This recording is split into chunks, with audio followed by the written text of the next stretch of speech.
bonjour à tous. On va parler PropTech, on va parler innovation, on va parler retournement de marché tout de suite. Je suis Florence de Maupoux, moi je dirige l'association professionnelle Financement Participatif France et j'ai le plaisir d'animer cette table ronde avec Gauthier Delabrousse-Mailloux qui est cofondateur et CEO de la SCPI Hirokozen. Mathilde Clanzan, DG de WeSeed. Je ne fais pas dans l'ordre, pardon. Caroline, on va faire dans l'ordre quand même. Vous serez moins perdus. Caroline Lameau, donc cofondatrice et présidente du conseil d'administration d'Anaxago, plateforme de financement participatif dans l'immobilier, mais pas que. Tu nous expliqueras ça. Mathilde Clanzan, directrice générale de WeSeed, plateforme de crowdfunding aussi dédiée à l'immobilier, mais aussi les ENR, les startups. Et Kevan Nilforouchan, cofondateur de Virgile, donc qui facilite l'acquisition d'un bien immobilier en investissant aux côtés de l'acquéreur. Et donc on va parler PropTech. Alors PropTech pour Property Technology, c'est un vaste univers, hein. C'est l'utilisation de la technologie, de l'innovation, des modèles d'affaires disruptifs pour réinventer, changer, améliorer le marché ou les marchés même de l'immobilier. Et c'est un univers très large qui peut concerner aussi bien la numérisation des process de vente ou de location, la facilitation de la recherche d'un bien, les visites virtuelles, la modélisation 3D et j'en passe. Mais aujourd'hui, on va parler innovation du financement de l'immobilier, de FinPropTech, pour utiliser des jargons un peu durs. Et donc, j'ai envie de vous donner la parole, de faire un petit tour de table pour commencer le sujet. En quoi est-ce que vos structures ont innové, enfin sont innovantes, ont disrupté l'immobilier? Je ne sais pas combien de... Eh ben, Mathilde, allez. Allez, parce que je pense que WeSeed, c'est les plus vieux avec toi, je crois. Oui, on est les plus vieux, je crois. Ouais, ça se voit pas, tu as raison. En quoi l'histoire, elle a commencé en 2009. Alors, moi, j'y étais pas, mais je l'ai adoptée, cette entreprise. Mais en gros, c'était donné à l'époque l'opportunité à des investisseurs particuliers d'accéder à des classes d'actifs qui, auparavant, étaient réservées à des institutionnels ou des professionnels, tout en permettant d'allier rentabilité financière et à la fois du sens, la rentabilité sociétale, en tout cas, parce que je crois que dans l'immobilier, on en parlera un petit peu plus tard, mais on peut clairement y voir beaucoup d'améliorations aussi pour la société, pour le vivre ensemble, pour s'adapter aux nouveaux modes de consommation. Et c'est un des secteurs phares, en fait. Voilà. Que dire de mieux? Non, tout à fait. Moi, je rejoins ce que dit Mathilde. On a créé Anaxago en 2012, donc c'est 3 ans après la création de WeSeed, à un moment où le crowdfunding avait vraiment le vent en poupe, mais pour le don, le financement de projets artistiques, culturels, associatifs.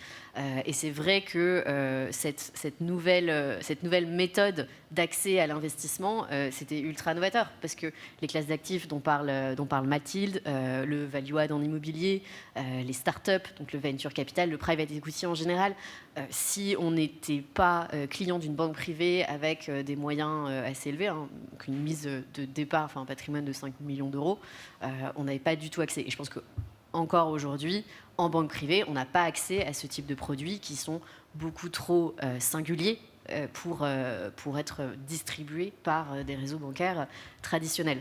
Donc là où nos structures innovent réellement, c'est qu'on donne un accès unique et sans précédent à donc effectivement de l'opportunité de rentabilité, une exposition au risque aussi, la possibilité de prendre plus de risques avec son argent et de découvrir de nouveaux secteurs. Go. Merci beaucoup. Du coup, Gauthier Delabrousse-Mailloux, je suis le fondateur d'Iroko. Iroko, c'est une fintech de l'épargne qui est un peu plus récente puisqu'on l'a créée en 2020. On est une société de gestion, donc concrètement, on est un producteur d'épargne. Et on a trois innovations majeures sur le premier produit d'épargne qu'on a créé. On a pris un vieux produit d'épargne, les SCPI, un produit robuste, il y a à peu près 1 million d'épargnants. C'est le produit d'épargne avec un des paniers moyens les plus élevés, c'est à peu près 60 000 euros par épargnant, et c'est le produit d'épargne qui a la plus longue durée de vie, puisque un épargnant reste plus de 22-23 ans en SCPI. Et on a fait 3 choses qui sont assez complémentaires et qui marchent un peu en système. La première, c'est qu'on a enlevé les frais d'entrée. C'était un produit qui avait encore des frais d'entrée qui étaient très élevés. de l'ordre de 10% à peu près. Et du coup, quand on confie son argent à une société de gestion, nous, on considère qu'on attend de la gestion et pas d'être rémunéré à la collecte. Et du coup, on a changé ce mode de rémunération et ça a deux impacts pour l'investisseur, pour l'épargnant. Le premier, c'est déjà, il a 10% en moins de frais. Et le deuxième, c'est qu'il met plus d'argent au travail. Et du coup, année après année, du coup, pendant plus de 22 ans, il a un peu plus d'argent qui travaille. Et du coup, on a un petit cheat code embarqué qui est qu'on fait plus de perf de manière assez mécanique. Ça représente à peu près 8% de performance en plus. Le deuxième sujet, du coup, c'est la suite des frais, parce qu'il faut quand même qu'on crée une structure qui est rentable.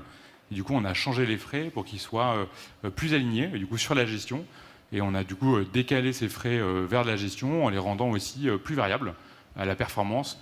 Les produits retail, historiquement d'épargne, ont peu de fees à la performance. Et du coup, on a voulu faire en sorte qu'on vive très bien si on faisait du très bon boulot et qu'on vive moins bien si on faisait du moins bon boulot. Donc on a essayé d'aligner avec nos frais la rémunération de la société de gestion. Et le dernier point, c'est la technologie. On est sur le monde de la pierre papier et c'est un monde qui est très papier. Et du coup, on a essayé de digitaliser au maximum notre gestion. On a créé un SaaS pour nos conseillers en gestion partenaires. On a créé un back-office qui permet d'automatiser largement la vie d'un épargnant. Et du coup, si on prend un exemple assez simple, nous, tous les mois, on distribue des dividendes à nos épargnants qui correspondent à leur quote-part des loyers. Et du coup, plutôt que de faire une macro Excel qui envoie un fichier à un banquier, on est en API et on distribue des milliers de virements de dividendes tous les mois de manière automatisée. Et c'est moins d'erreurs, moins de temps. Et c'est plein de petites choses qui, mises bout à bout, font que on a aussi moins de coûts dans la société de gestion, ce qui nous a permis aussi, en tant que producteur et distributeur de ce produit d'épargne, de rendre une partie des frais. Le point 1 de l'innovation, ou 3 innovations, on a enlevé les frais d'entrée, on a aligné les frais et on a mis la technologie pour être plus efficace. Et de notre côté, chez Virgile, on s'est créé en 2019 en réponse à une défaillance dans le marché, c'est qu'aujourd'hui, pour acheter 40 mètres carrés à Paris, il faut gagner 100 000 euros. Et on pense que c'est un scandale. Et c'est un scandale, en fait, tout simplement parce que, d'une part, la porte ne devrait pas être fermée comme ça, mais surtout parce que, à moins d'entreprendre aujourd'hui, l'acquisition de la résidence principale, c'est le seul moyen qui reste aux gens de constituer un patrimoine. Et on est en train de dire que ce moyen-là disparaît aussi. C'est un scandale aussi parce que si je un petit peu plus de patrimoine que mon voisin, je peux aider mes enfants à acheter et la petite différence que j'ai sur ma génération va devenir une grande différence à la génération suivante. Donc l'immobilier est devenu un moyen de propager de génération en génération en les amplifiant les inégalités. Et nous, on s'est dit, on va se substituer à papa et maman quand nos clients n'ont pas la chance d'avoir papa et maman qui peuvent aider en investissant jusqu'à 100 000 euros dans leur projet immobilier. Et l'innovation de rupture, elle est vraiment là, c'est que c'est la première fois qu'on a un sujet d'investissement en fonds propres dans l'immobilier aux côtés de particuliers. L'investissement en fonds propres, on l'a dans tous les secteurs de l'économie. On parlait du private equity. L'argent qui est dans le private equity se compte en trilliards pour être investi à vos côtés si vous voulez racheter une entreprise. Vous trouverez aussi des fonds propres si vous voulez racheter une boulangerie ou ouvrir un tabac. Mais pour acheter votre appartement, il n'y en a pas, ou tout du moins il n'y en avait pas. Notre innovation a été de se dire on va créer ça, et grâce à ça, il y a toute une nouvelle génération qui va devenir propriétaire et qui va trouver une indépendance financière et moins de fragilité et sortir un peu de l'esclavage du loyer. Merci. Et vous avez combien d'enfants du coup en tant que papa? Combien d'enfants? Ces temps-ci, on leur rajoute une vingtaine par mois, donc c'est un peu moins qu'Elon Musk, mais c'est quand même pas mal. Merci. Du coup, alors l'immobilier est pas, a pas bonne presse en ce moment. Hein. C'est pas la meilleure période pour l'immobilier. Hausse des taux, inflation. On le voit sur le marché du financement participatif que tout de même les taux de retard augmentent. J'ai envie de poser une question un peu brutale, hein, je vous l'accorde, pour commencer cette journée qui peut-être pas la question la plus sympathique, mais néanmoins, comment ça va? Est-ce que le marché de l'immobilier est devenu trop risqué pour les investisseurs? Comment est-ce que vous vivez cette période de... Oui, on avait dit. Elle était un peu déprimante. Mais... Regardez le meilleur pour la fin. Est-ce que c'est devenu plus risqué? J'ai tendance à dire non. Alors moi qui siège à tous les comités d'engagement, j'ai tendance à dire non, parce qu'aujourd'hui, il y a quand même une plus forte sélectivité, encore plus de rigueur. Il y en a toujours eu, mais il y en a certainement encore plus aujourd'hui, parce que ne nous arrive finalement que les dossiers qui sont hyper structurés, qu'on n'aurait peut-être pas vus il y a quelques années. qu'on aurait vu, mais on en aurait vu d'autres. Par contre, le comportement des investisseurs, alors je vais parler uniquement pour WeSeed parce que c'est vrai qu'on a toujours été une plateforme très, très, très retail. Oui, on a des taux de retard qui augmentent, on l'a toujours dit. On est aussi arrivé à une certaine maturité du secteur. Donc, quelque part, c'est normal. Quand on a des enfants de 2 ans, on n'a pas les mêmes problèmes que quand on a des enfants de 15 ans. Donc, voilà. Donc, quelque part... Ça tourne beaucoup autour des enfants, finalement. Non, mais le crowdfunding, ça y est. Enfin, je veux dire, on est dans le dur et c'est normal. Après, moi, j'ai pas d'inquiétude particulière parce qu'on reste sur des taux globaux qui sont quand même très très faibles. Après, le comportement des investisseurs, alors nous, on a de la chance, ils sont toujours là. Ils n'ont jamais même été autant là. Donc je crois qu'il y a quand même un phénomène d'inflation, il y a un phénomène qui fait qu'ils vont chercher quand même des placements qui sont rentables. On a fait la preuve que nos placements étaient rentables. Il n'y a rien qu'à voir nos statistiques, que ce soit ceux d'Anaxago ou les nôtres. On existe depuis 10 ans, on a remboursé plus que ce qu'on a collecté, on a à chaque fois servi les taux qu'il fallait. Et si on a des défauts, oui, on en aura, mais comme tous les acteurs du financement, en fait, d'une manière générale. Donc, et on n'a jamais dit le contraire. On a toujours mis des warnings partout. Carole disait tout à l'heure, quand on investit dans le crowdfunding, on investit, on prend des risques. Et ben ouais, ça fait partie de la vie. Quand vous gagnez 10%, il y a forcément un moment où vous avez du risque. Et je crois qu'en fait, ceux qui disent le contraire aujourd'hui sont des menteurs. Donc il faut juste qu'on l'assume. Après, on s'est professionnalisé plus que de mesure, à mon avis. Je sais pas, nous, on a monté un service juridique hyper solide. On a pris des clercs d'huissier. On a monté là un service d'affaires spécial qui voit très en amont, qui va sur le terrain. On fait des enquêtes de terrain. On fait des clients mystères, etc. Donc on vérifie tout ce que nous disent les opérateurs. Voilà, après, ils sont quand même toujours là. Le retail, la problématique, c'est qu'ils ne comprennent pas toujours. Donc c'est très, très, très chronophage et énergivore en termes de réponse client, parce que certains, ils ont mis 100 €, ils ne comprennent pas qu'il y ait 3 mois, 4 mois, 6 mois de retard sur un projet. Juste, on a envie de leur dire, mais vous vivez dans quelle bulle, en fait? Parce qu'il suffit juste d'ouvrir un journal et vous vous apercevez qu'aujourd'hui, la commercialisation est bloquée.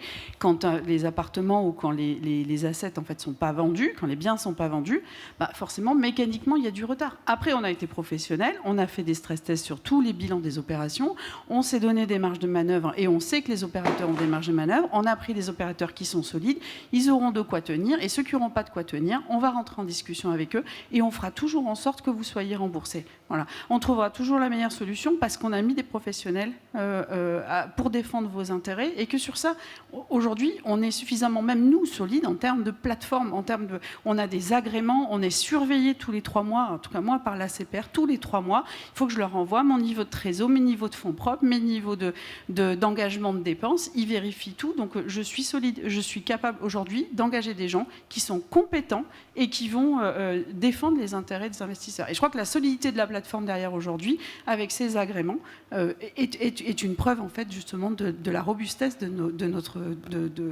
plateformes, quoi, tout simplement. Merci beaucoup. Moi, je ne peux qu'appuyer ce que vient de dire Mathilde. C'est vrai qu'on a ce statut très particulier de producteur, distributeur de produits financiers. Ça veut dire qu'on est impliqué à tous les éléments de la chaîne. On sélectionne, on suit, on sort et on rembourse. On l'a toujours dit, effectivement, il y a du risque. On ne fait pas entre 9 et 12% de TRI annuel sans risque. En fait, effectivement, les gens qui vous disent le contraire, qui vous disent que c'est possible sans risque et parfois garanti, il faut courir dans une autre direction. Quand on vous propose un produit financier comme ça.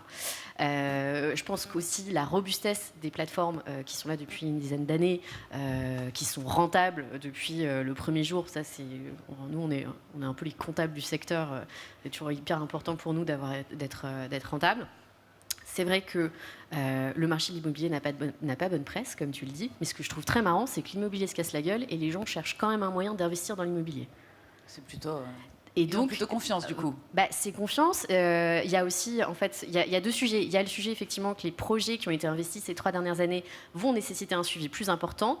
Il va falloir être plus créatif, il va falloir changer de stratégie d'investissement, se dire ce que je pouvais vendre en bloc, aujourd'hui, je vais le découper, je vais faire de l'asset management, donc il va falloir avoir des équipes beaucoup plus expertes sur ces sujets-là. En revanche, pour la première fois, on est dans un marché de l'immobilier qui revient à la main de l'acheteur. Ça faisait 10 ans que ce n'était pas le cas. Donc les gens qui vont avoir de la liquidité à investir, on va pouvoir faire de bonnes affaires. Ce n'est pas tout de suite, mais c'est ce qui va se passer dans les 18 prochains mois. Donc il va falloir jouer sur les 2 tableaux. Et je trouve qu'effectivement, il y a une loyauté, une fidélité des investisseurs privés sur nos plateformes Les gens ont fait énormément de pédagogie, on a un rôle de communication qui est ultra important, Mathilde en parlait, et en fait ça fait que les gens continuent, font confiance, reviennent et poursuivent leur placement. Donc ni Mathilde ni moi n'allons nous jeter par la fenêtre, pour répondre à ta question. Et on va faire le dos rond là pendant 18 mois, ça va pas être simple. Moi je veux pas faire de positivisme ou de gloriole un peu naïve. Non, le marché c'est une galère, mais on va s'en sortir. Bon, c'est une bonne nouvelle alors. Gauthier, je voyais que tu hochais la tête quand Mathilde disait il y a énormément de pédagogie retail. Quand on s'adresse à un marché retail, il y a beaucoup de pédagogie à faire. Tu avais l'air d'être assez convaincu.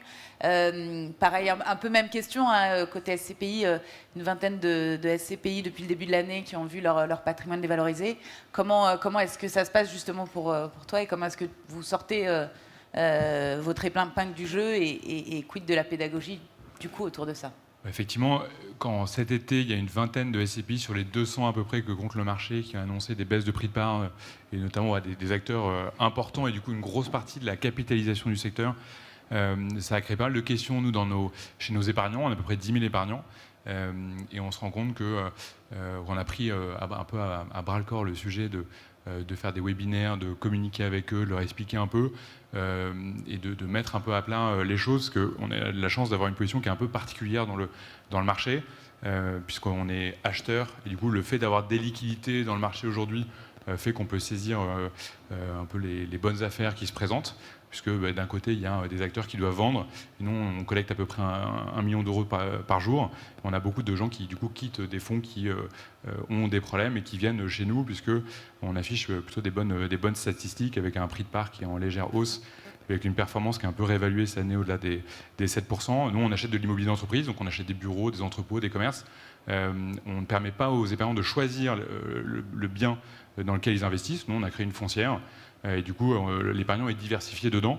Du coup, premier sujet lié à la crise, c'est que la diversification, elle a son intérêt. Nous, aujourd'hui, on a un taux de collecte de nos loyers qui est de 100%. C'est aussi lié à notre jeunesse, puisqu'on a acheté récemment nos actifs. On a été créé en 2020. Donc nous, on est né avec la crise du Covid. On a toujours voulu dormir un peu sur nos deux oreilles. Du coup, le premier actif qu'on a acheté, c'était un pôle emploi avec un 9 en ferme. Du coup, ça permet aussi, avec des beaux long terme, avec des locataires solides, d'être un peu serein. Nous, on fait vraiment l'immobilier long terme. La durée d'investissement conseillée, elle est longue. C'est plus de 8 ans dans la SCPI Hirokozen. Et du coup, pour nous, cette crise, c'est l'occasion de montrer qu'on a plutôt bien géré ces dernières années en achetant, en s'éloignant des taux sans risque, en achetant largement au-delà des 4 et 5%. Et pour ça, on a dû quitter la France, puisque à un moment, les prix en France étaient trop chers. Et on est allé en Irlande, on est allé en Espagne, on est allé aux Pays-Bas, pays dans lesquels il y a plus de taux variables et qui nous permettaient du coup de déployer avec plus de performance l'épargne qu'on nous confiait. Et on en récolte les fruits aujourd'hui, où on a des statistiques qui permettent d'attirer plus d'épargnants et du coup de rentrer dans un cercle vertueux, qui est que on achète de plus en plus à des taux de plus en plus élevés. Du coup, la performance long terme fait qu'augmenter. Et après, pour nuancer tout ça, on sent quand même qu'il y a une vraie il y a une vraie tension sur le marché avec pour nous tout simplement un risque de contagion, parce qu'on est une famille, la famille de l'épargne immobilière, et que quand il y en a un qui va pas bien, forcément, notamment sur la partie retail, c'est plus difficile. Après, nous, ça nous permet aussi de faire un peu plus notre trou avec nos partenaires. On a plus de demandes de référencement auprès de partenaires distributeurs avec lesquels on est ravis de travailler. Et pareil, chez les assureurs vie, on avait beaucoup de mal à rentrer, et qui aujourd'hui sont contents d'avoir des véhicules plus jeunes, parce que c'est aussi le gage de référencer des produits qui ont moins de stock. Et du coup, on a fait une bonne percée là en assurance vie. Donc on serre les fesses et on essaie de profiter un peu de ces conditions-là. Et du coup, on raisonne un peu différemment. Aujourd'hui, on va plus suivre notre part de marché que la collecte qu'on fait. Et du coup, on est content de voir qu'on est passé en gros de un peu moins de 2%, un peu plus de 5% la part de marché en quelques mois grâce à la crise. Donc le but pour nous, c'est de consolider cette position et que quand ça redémarre dans quelques mois, on conserve ces parts de marché. Vous avez plutôt bien réussi à tirer votre épingle du jeu de la situation. Pour l'instant, on croise les doigts. Kevin, vous, chez Virgile, vous accompagnez du coup alors tu me disais les jeunes, tu me disais 33 ans de moyenne d'âge pour vos clients sur votre secteur. Avec la baisse des ventes de 20%, Est-ce que du coup le marché est difficile pour Virgile, ou est-ce que vous continuez à réussir à trouver justement des jeunes qui veulent acquérir des biens malgré les taux élevés? Alors effectivement, oui, nous on est beaucoup moins dans l'immobilier des professionnels et vraiment plus proche des vicissitudes du particulier qui veut acheter son appart. Et c'est vrai qu'on a vu 3 grands phénomènes se passer cette année qui seront une surprise pour personne. Le premier, c'est les taux ont augmenté. Ça, on le sait, mais ce qu'on voit moins, c'est que 1% de hausse des taux, c'est 10% de pouvoir d'achat en moins pour l'acquéreur. Donc il y a un peu un effet d'aubaine pour nous, parce qu'il y a plein de projets qui auraient dû et pu se faire sans nous, qui tout d'un coup arrivent chez nous parce que le plan de financement ne passe plus et qu'on a besoin d'intervenir. Ça, je me sens un peu comme un médecin qui se réjouit des parts de marché de la maladie qui augmentent en disant ça, mais la réalité, ça nous a un peu aidé ou pas mal aidé en début d'année. Il y a un deuxième sujet, c'est que pendant quelques mois, il n'y a vraiment pas eu d'accès au crédit. Les banques ont vraiment tourné le robinet. J'aurais envie de dire, on est passé entre les gouttes parce que on avait les bonnes relations avec nos banquiers qui ont joué le jeu, qui n'ont jamais fermé le robinet avec nous. Surtout parce que nous, on fait de la résidence principale, on ne fait pas d'investissement locatif du tout. Donc on a des clients qui ne sont pas en train de faire du shopping, mais qui se bancarisent, qui ouvrent un compte là où ils vont avoir leur crédit, qui prennent les produits de la banque, qui quelque part sont très rentables pour les banques. Donc même en période de difficulté sur le crédit, les banquiers avaient intérêt à jouer le jeu avec nous. Le dernier truc, et là, c'est là où pour le coup c'est vraiment difficile sur le marché en ce moment, c'est les prix d'une part baissent, mais ça à la rigueur c'est la logique d'un marché, mais surtout sont inconnus. Aujourd'hui, l'année dernière, je vous aurais dit le prix d'un appartement sur Paris est une donnée certaine et vous n'avez aucun doute. Aujourd'hui, je vous dis, en fait, le prix d'un appartement sur Paris est une variable sur laquelle je peux avoir une assez bonne estimation, mais le vendeur ne sera pas d'accord et l'acquéreur non plus. Et donc, on se retrouve à avoir beaucoup de gens qui viennent nous voir en disant, ça y est, j'ai trouvé un appart, je veux faire une offre au prix. On lui dit, oui, alors en fait, peut-être pas. On aide à négocier, on a des taux de négociation qui vont entre 4 et 10% en moyenne sur les appartements qu'on accompagne. On donne des arguments à nos clients pour renégocier, mais souvent, en fait, ça n'aboutit pas. Parce qu'ils arrivent trop tôt, parce que le vendeur n'a pas encore suffisamment entendu que son appartement était trop cher. On a un taux de refus qui augmente beaucoup. Alors là, je suis un peu schizophrène. J'ai envie de faire le maximum de business possible et il y a 50% d'augmentation dans mon taux de rejet d'appartement où je pourrais signer parce que l'appartement est là, le client est là et je dis mais en fait à ce prix-là, on ne va pas acheter. Et ça, c'est un problème qu'on connaît tous, mais c'est super désagréable. En même temps, on est un peu les seuls acteurs de la sphère immobilière à être parfaitement alignés avec nos clients. Quand nos clients perdent de l'argent, nous on perd de l'argent aussi. C'est assez différent d'un courtier ou d'un agent immobilier qui au final perçoit une commission. Nous on est associés, donc ça renforce la relation de confiance de lui dire en fait je vais juste pas investir avec toi dans cet appartement-là parce que c'est une mauvaise affaire et je suis en train de perdre du business mais reviens me voir avec autre chose. Donc ça fait que les cycles se rallongent, ça fait que sur le long terme, je pense, la confiance se renforce et nous, on joue vraiment le long terme et ça fait que dans le court terme, nos clients ont une expérience d'achat immobilier qui n'est pas celle qu'ils devraient avoir parce que les vendeurs ne jouent pas le jeu, les agents souvent rajoutent de la perturbation en faisant visiter plein d'appartements trop chers parce qu'ils veulent que le vendeur entende que son appartement est trop cher, mais c'est une perte de temps pour tout le monde. Et au final, on avance comme ça vers des transactions qui finissent par arriver. Oui, vous êtes un vrai tiers de confiance pour l'acquéreur. Exactement, on lui donne la certitude qu'il a acheté au bon prix et qu'il n'y a pas de problème caché. Et la certitude aussi que son dossier aboutira en termes de financement bancaire. On est à plus de 9 dossiers sur 10 qui aboutissent sans problème au bout une fois qu'on les accompagne. La moyenne du marché cette année, on a entendu pas mal de chiffres comme 40% chez les courtiers. Oui. Et donc on le voit, le marché de l'immobilier est fluctuant. Pouvoir s'adapter, pouvoir se retourner et faire face à ces fluctuations et rester du coup innovant, c'est un vrai enjeu pour vous, PropTech. Comment est-ce que justement dans ce contexte vous réinventez ou pas, le mot est peut-être très fort, mais en tout cas vous adaptez pour pouvoir faire face et continuer à proposer une offre de services et de produits qui soit pertinente pour vos clients. Alors, moi, je suis un peu comme Caroline, j'ai tendance à dire aux équipes, pour l'instant, on va faire le dos rond, on va faire le job. On va aller travailler chacune des lignes, on a vraiment renforcé tout ça, donc on a un peu réalloué toutes les ressources et honnêtement, on a mis une task force en place qui, à mon avis, est ultra performante et voilà. Et on ira... finalement, c'est un peu la problématique que tu soulèves. La confiance, c'est quelque chose qu'on a acquis depuis 15 ans il est juste hors de question qu'on la perde. Donc c'est mon plus gros asset. Oui, ma techno est un asset, mon agrément est un asset, mais les équipes sont un asset, mais la confiance, c'est WeSeed en fait. Donc sa confiance et la réputation. Donc on fait un peu le dos rond, on travaille nos lignes, on travaille aussi sur des nouvelles offres et des nouveaux produits. On est en train de travailler sur des offres d'investissement locatif. Et puis surtout, WeSeed a toujours eu dans son ADN l'innovation financière et on a une chance assez folle d'avoir fait finalement un mauvais choix, je crois, en 2016, que d'avoir choisi un agrément. Mais c'était un mauvais choix, mais maintenant c'est un très bon choix d'être allé chercher un niveau d'agrément qui était... honnêtement, sur le moment, même moi, avec le recul, je me dis, mais pourquoi ils sont allés chercher ce truc-là?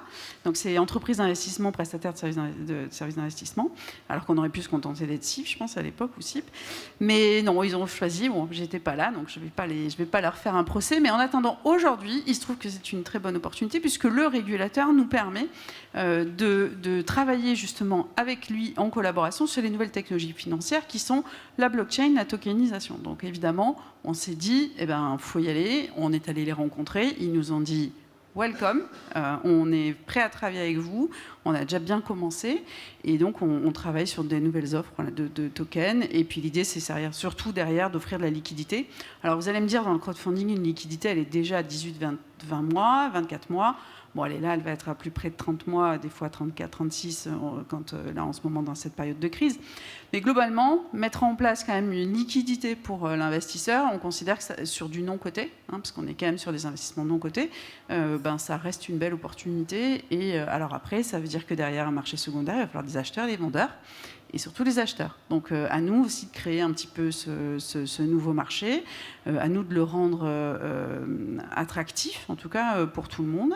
Mais avec ces technologies blockchain aujourd'hui, on pense qu'on est capable, dans la transparence, dans la rapidité, dans la fluidité en fait, des flux, justement, d'apporter une valeur ajoutée. Voilà. Et alors on est sur quel horizon à peu près pour l'émergence de on va dire ce marché? 2024, ouais. 2024, je pense qu'on sera prêt. Il faut se dépêcher parce que le régime pilote, c'est 3 ans. Donc, après, il sera renouvelé, mais voilà, c'est 3 ans. Donc, il faut y aller rapidement. Voilà. Alors moi, tu nous connais, hein, Anaxago, on n'est pas les plus YOLO. Je discutais avec une journaliste des Échos ce matin et qui me disait ça va, oui, vous, ça va toujours, Anaxago, parce que vous êtes quand même les moins YOLO. Moi, j'adorerais être cette personne YOLO, genre, allez, vas-y, je crame du cash, j'y vais. Bon, ça n'a jamais été le cas. On a toujours voulu être rentable, c'était notre obsession. Donc notre diversification, elle a toujours suivi le même tempo, c'est-à-dire que tous les ans, on choisit de se diversifier, de lancer une nouvelle activité, et il vaut mieux pas qu'on se plante. Parce que si on se plante, on ne fait pas de croissance cette année-là. Et notre méthode de diversification reste la même depuis 10 ans. On essaye de couvrir une part de plus en plus importante de l'épargne de nos clients. Anaxago, quand ça a démarré, alors aujourd'hui on fait beaucoup d'immobilier, mais quand on a démarré, on ne faisait que de l'investissement dans les startups. C'est tout petit, hein, comme poche d'épargne. L'immobilier nous a permis de couvrir un besoin d'investissement beaucoup plus important. Ensuite, on s'est ouvert, on a commencé à distribuer quelques SCPI. Je crois qu'il y a 150 SCPI en France, on en a sélectionné 3. On a créé notre société de gestion pour avoir nos propres fonds d'investissement maison, également investis dans l'immobilier, mais qui permettent d'être diversifiés sur une vingtaine de lignes avec un investissement qui correspond à 10 lignes en one-to-one. Donc on s'est développé comme ça, strat by strat. Et notre prochain produit sera dédié à la décarbonation, parce qu'on travaille déjà beaucoup sur la réhabilitation immobilière. Si vous le savez, mais le gros enjeu aujourd'hui de l'immobilier ancien, c'est la rénovation énergétique d'un parc très obsolète. Et donc notre première offre décarbonation arrive début novembre. C'est hyper important pour nous, parce que Anaxago aujourd'hui, c'est 15 000 clients qui ont un peu plus de 12 milliards de patrimoine. Les plateformes comme les nôtres, c'est des petites banques privées. On était la première fintech à être décrite comme une néobanque privée en 2020. Alors aujourd'hui, on n'a plus du tout le droit de le dire. J'espère qu'il n'y a personne de la CPR dans le Pépin indique. Ouais. Alors, la MF, la CPR, bref. Donc on ne dit plus du tout ça. Mais concrètement, c'est ce qu'on est en train de devenir. Et on continuera... je pense toujours comme ça, parce que j'ai beau avoir envie d'être YOLO, je crois que ça ne viendra jamais. L'innovation, finalement, c'est que le client particulier ait toutes ses poches d'épargne chez Anaxago, sur les différents produits Anaxago. Et du coup, qu'est-ce qu'on fait? Nous, le premier sujet, c'est la pédagogie. Je parlais tout à l'heure d'un effet de contagion, expliquer notre modèle, sa différence et le fait qu'on appartient probablement à une famille qui est moins touchée de ce marché-là ou beaucoup moins touchée. Pour nous, c'est hyper important et ça prend beaucoup de temps. Donc on passe beaucoup de temps à travailler ça avec des tiers journalistes, avec nos partenaires et avec nos épargnants. Et après, à partir du moment où on a construit une société de gestion qui a son agrément, on a à peu près 10 000 épargnants aujourd'hui, on a un peu plus de 550 partenaires, conseillers en gestion de patrimoine, pour lesquels on a construit un SaaS, dans lequel ils peuvent souscrire, etc. L'idée maintenant pour nous, c'est d'avoir d'autres produits d'épargne. Et dans le contexte aujourd'hui, on se concentre sur 2 produits d'épargne. On a créé Iroko Next, qui est une unité de compte en assurance vie. Donc l'idée, c'est que l'assurance vie, c'est un des plus gros placements d'épargne des Français, c'est à peu près 1800 milliards. Et créer une unité de compte immobilière dans une enveloppe d'assurance vie, c'est créer un produit qui est assez pertinent. Et du coup, on a lancé ce produit-là et on commence à le référencer. On est chez Generali, Oradea et Prévarvie aujourd'hui. Et du coup, petit à petit, l'oiseau fait son nid et on avance sur ce produit-là et on lance un 3e produit dont on a posé hier la demande de commercialisation auprès de l'autorité des marchés financiers, qui est un fonds article 9, qui vise l'article 9, qui va s'appeler Iroko Impact et qui va faire de l'immobilier pour des associations. Et l'idée, c'est de pouvoir proposer de l'immobilier à des associations pour qu'elles puissent loger leurs activités ou les personnes qu'elles aident avec des loyers décotés. Et je suis assez convaincu qu'il y a un moment de marché qui est, au-delà du plaisir qu'on a à faire ça, qui est assez propice, avec des allocations chez les assureurs vie qui vont être petit à petit faites pour faire de la place à ce genre de produit. Et du coup, on est content de construire ça. Canon. Et chez vous? Ah oui, Yann. Pardon. Et de mon côté, je partage totalement sur ce que tu dis sur le côté YOLO ou pas YOLO. Ouais, c'est ça. J'ai la chance d'être ce que dans le monde des startups on appelle un vieux con, c'est-à-dire que j'ai passé 10 ans comme DG d'une société de gestion agréée par l'AMF et j'ai connu tout ce qui était compliance, RCCI, contrôle interne, etc. Et j'ai aussi eu l'occasion de voir que ça servait à quelque chose. Et une fois de temps en temps, on voit des gens débarquer à fond sur un marché et dire tous les acteurs historiques du crowdfunding n'ont rien compris, nous on va le faire différemment. Et t'en as tous les jours. À quoi ça sert de mettre des prospectus? À quoi ça sert? Exactement. Et c'est pareil sur les sociétés de gestion d'ailleurs. Je ne dirais pas de qui je parle, mais tout le monde le voit. Et en fait, toute cette réglementation-là, elle a un sens. Nous, on est tous dans un univers qu'il est coutume d'appeler la pierre papier, mais parfois il y a une très grosse distance entre le papier que le client achète et la pierre réelle qu'il y a derrière. C'est-à-dire qu'il y a des photos d'immeubles sur un site web, mais il n'y a absolument aucun rapport entre ce qu'on achète et l'immeuble. Donc, on a été chez Virgile, peut-être, et tous ici autour de ce panel, on est dans des professions plus réglementées à différents titres, probablement beaucoup plus prudents, beaucoup plus longs. On n'est pas du tout aligné avec le move fast and break things, de se dire on va juste faire des trucs et on va voir si ça marche, parce qu'au final, acheter un appart, c'est la vie des gens. Et te dire à quelqu'un, tu viens de faire la plus grosse transaction de ta vie et ça marche pas parce que telle ou telle raison, c'est pas quelque chose avec lequel on aurait envie de se lever le matin. Pareil, nos clients s'endettent pour acheter leur appartement. Ils ont recours à une banque qui va leur faire un crédit immobilier en plus de notre financement. On n'a pas du tout envie qu'il y ait des gens qui se retrouvent en difficulté parce que on a poussé pour qu'ils aient un crédit qu'ils sont pas en mesure de rembourser. C'est une décision qui est sérieuse et c'est un peu autour de ça que aussi la relation de confiance se construit. Je dirais, nous, notre innovation, mais qui était là dès le début, parce que c'était un peu un de nos principes fondateurs, c'était de se dire, dans l'immobilier, il y a énormément de choses qui se font autour de l'immobilier tertiaire, parce que souvent, c'est facile de faire des grandes transactions, et quand un assureur gère des centaines de milliards, il ne va pas aller acheter les apparts à Paris, ça ne marche pas. Il a besoin de gens pour le faire pour lui. Nous, on est autour du logement. Et le logement, c'est très différent en comportement dans les cycles de marché haussier ou baissier. Quand on a quelqu'un qui a acheté un immeuble de bureau parce qu'il veut toucher un rendement et qu'il voit les taux d'intérêt augmenter, il se dit j'ai plus de rendement dans les bons du Trésor, il achète des bons du Trésor. Quand quelqu'un a acheté un appartement et qu'il vit dedans, il ne se pose pas la question de combien de rendement il aurait en vendant tout pour mettre ça sur un livret A. C'est juste pas le sujet. Et je trouve que c'est un moment dans une crise comme celle-ci où le logement va vraiment revenir sur le devant de la scène. Oui, tout à fait. Merci. J'avais envie, il nous reste 10 minutes, j'avais envie de quand même parler, vous avez un peu abordé le sujet, Caroline et Gauthier, de parler de durabilité, d'ESG, et parce que quand on parle d'innovation dans l'immobilier, je pense que, je ne sais même pas si ça, enfin, c'est pas une innovation d'ailleurs, c'est un fait, il faut parler de durabilité. Comment est-ce que vous mettez ça en place dans vos produits ? Alors moi, quand je reçois un candidat, il me dit toujours, je suis allé voir votre site internet, il y a un truc un peu bizarre dans vos valeurs. La première chose, vous mettez no bullshit. Ouais. En fait, on met no bullshit parce que je crois que c'est ce que tu dis tout à l'heure, ce que tu viens de dire, c'est un fait. En fait, la taxonomie européenne aujourd'hui, le fait d'être précautionneux, d'être regardant, d'être exigeant, que ce soit évidemment dans la gouvernance de nos propres sociétés, mais aussi dans nos choix d'investissement, peut-être en priorité évidemment.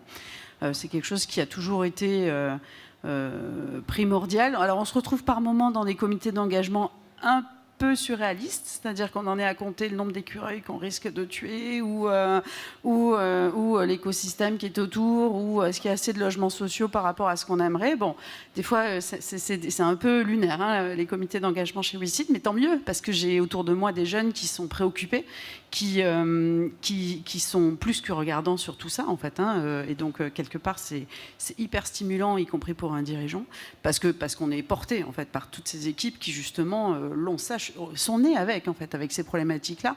Donc, quelque part, elles nous portent. Nous, on est société à mission depuis 2021.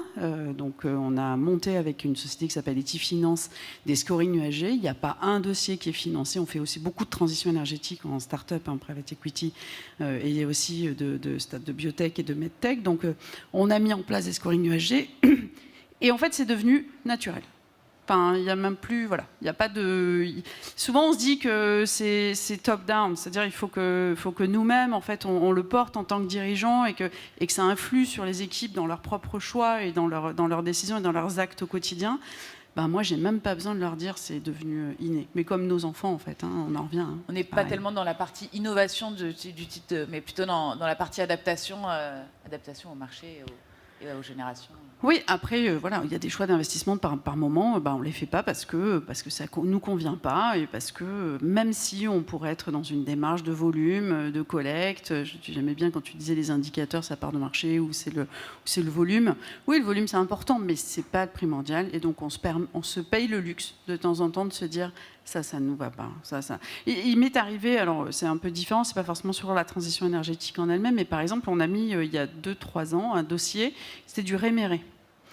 Le réméré, en fait, ça ne plaît pas à des investisseurs. C'est-à-dire que les premiers retours qu'on a pris, c'est de dire « Je ne savais pas, moi, que WeSeed, vous faisiez du gage. » En fait, éthiquement, ça va, ça ne vous perturbe pas. Et franchement, en comité d'engagement, on n'avait même pas vu le sujet. On s'est dit, on sauve une situation, on donne à un vendeur la possibilité de retarder son choix de vente, etc.